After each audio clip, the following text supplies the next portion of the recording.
Weather. Live look on Pikes Peak right now on the north side of Colorado Springs. The clouds looking a little ominous there in the background. 38 is the current temperature with a feels like temperature of 36 with some light breezes out there. A little bit more sunshine down south in Pueblo. We're starting to see a very nice end to your Sunday here. 42 is the current temperature and calm winds, which is not making for too bad a Sunday. Elsewhere around the region, this is what the feels like temperature is out there, which is more equivalent to the wind chills, we would say. Mid-20s for us out there in the eastern plains. Kind of a gusty wind out there to the south. 33 for Rye, teens for West Cliff, Saguache, and Alamosa at this hour. So let's start. There's a lot to talk about here. These are all the watches, warnings, and advisories issued by the National Weather Service, and they go through from tonight to Tuesday morning. So we're going to start off here with winter weather advisories. Now this goes until 2 p.m. We're going to start off here for Teller, western El Paso, Douglas, and Jefferson County, anywhere above 7,500 feet. 3 to 7 inches, 2 to 7 inches of snow is possible. We're also talking about the wet mountains here for western Custer, western Pueblo, eastern Custer, Huerfano counties, where 4 to 9 inches of snow are possible, and also the Sangre de Cristo Mountains, where we're talking the northern Sangres, 4 to 12 inches of snow are possible, and winds gusting upwards of 60 miles an hour. Blizzard warnings now in effect for starting tonight until 5 a.m. Tuesday. This is for the southern Sangre de Cristo Mountains, way down south here, and this is 4 to 14 inches of snow is possible.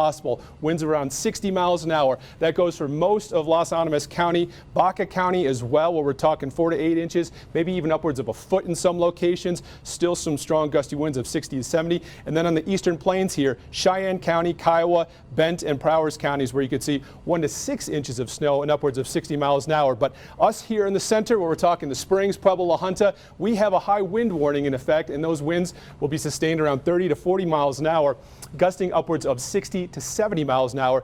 Those expire tomorrow afternoon. So there's a lot going on here. It just depends on where in the viewing area you are. Satellite and radar right now doesn't look like a whole lot is going on. In fact, some sunshine, as you just saw from the Pueblo Skycam, but that's going to be changing here just in the next 6 to 12 hours or so. Storm system is way down to the south here in the Four Corners area. You can see a little bit of rotation there, and that's the area of low pressure. So as we track this on the bigger picture, as we go into the next 24 hours, tomorrow morning at 6 a.m., this thing is going to become tightly wound. As soon as it gets over the elevation onto the plains, it all of a sudden becomes really strong and really intense. Really strong thunderstorms out there for the central plains, but on the north side and on the back side, we're going to be seeing some potentially heavy snowfall from this. Now, yesterday we were talking about it being a little bit further south, so we didn't expect as strong an impact.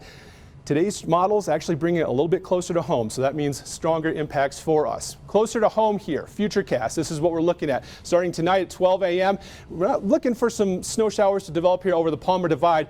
By 6 a.m. tomorrow, as I mentioned, as it gets out into the plains, everything starts to explode. Some stronger chances for snow down here in Las Animas counties. And then look at the tighter bands of blue here on the eastern plains, and look how it wraps itself around all the way from central Kansas and Burlington, Colorado, down to La Junta and Trinidad. And then as it moves out of the picture by the time we get towards Monday afternoon, still some strong snow showers in place. That's the noontime lunch hour, and then by 5 p.m.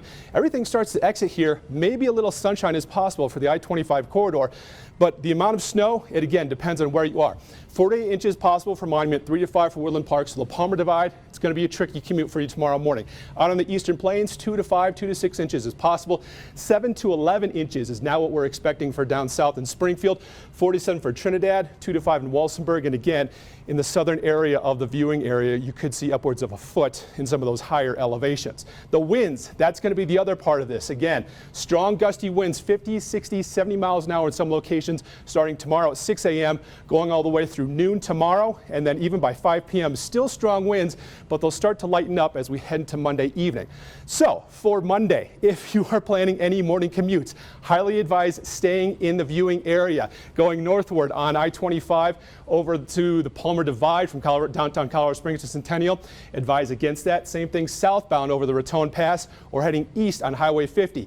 It's going to feel a little weird because here in the Big Four area, in terms of the big cities, Colorado Springs, Pueblo, Canyon City, Woodland Park, we're not going to see as much of an impact. It's just everywhere around us. Now, as far as the Colorado Springs potential for snow, we're looking for less than a trace to maybe about 2 inches of snow, depending on how high you up are in elevation. But it could start as early as 9 p.m. tonight, going into the overnight hours. And then by lunchtime tomorrow, things should start to taper off. and then we'll start to see a little bit of sunshine for Monday afternoon.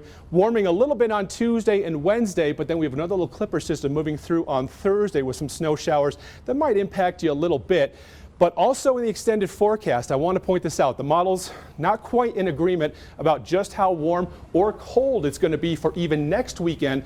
Some of the readings I'm actually seeing, I mean, look at that, -3 for a morning low in Woodland Park next Sunday. We could be talking about temperatures even colder than that, but we'll have updated figures for you tonight after the game.